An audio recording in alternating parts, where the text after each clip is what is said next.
cela faisait longtemps qu'on n'avait pas entendu parler de Tesla bashing sur la chaîne. Pourtant, celui-ci ne s'est jamais arrêté, et les succès technologiques actuels de Tesla donnent encore plus de raisons à ses détracteurs de se déchaîner.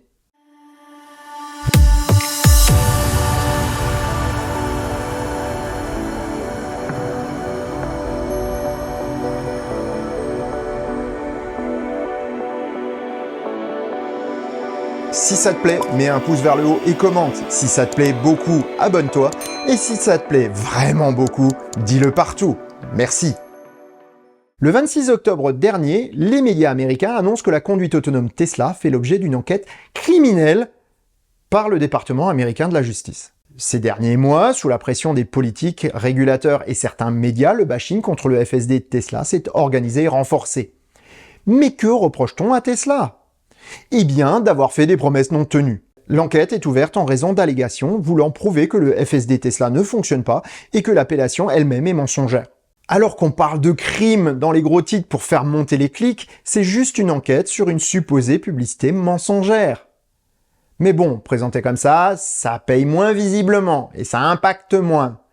Avec plus des 2/3 du public qui relaiera un tel article juste en ayant lu le titre, la désinformation n'est pas prête de s'éteindre. Même la très sérieuse agence Reuters s'est laissée séduire par les sirènes du putaclisme. C'est dire que ça doit être juteux. Pourtant, dans tout ce battage médiatique, il y a une voix qu'on n'entend pas. Celle du premier organisme intéressé et impliqué. La NHTSA. L'instance de régulation des transports américaine étudie en effet depuis plus d'1 an l'autopilote et le complément Full Self-Driving de Tesla, sans que pour le moment ne soit apparu de failles majeures dans leur fonctionnement. Et sur le fond du sujet, Tesla a-t-il menti sur les capacités de sa machine ?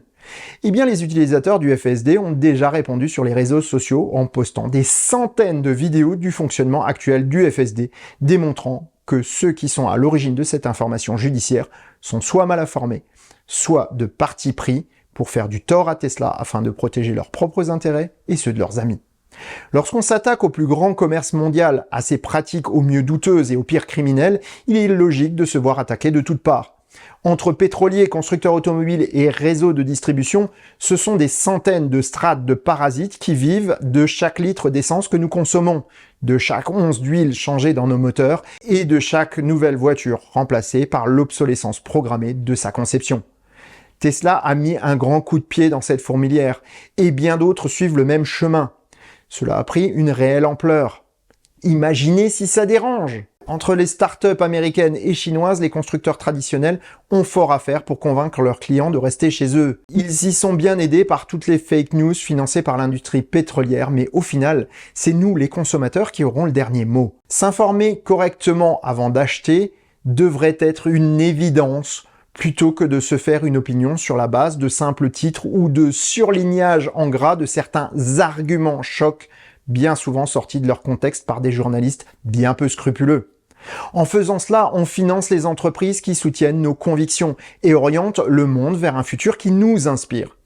Mine de rien, c'est un pouvoir bien plus puissant que d'aller voter, car cela permet de donner des moyens à ceux qui vous correspondent, plutôt que de choisir un Jean-Michel ou un Jean Meurice dans la famille élite, qui est la seule représentée dans les élections. Et sur ces bonnes paroles, je vous souhaite bonne route et vous dis à demain pour un nouvel éclair d'infos. Portez-vous bien. Ciao.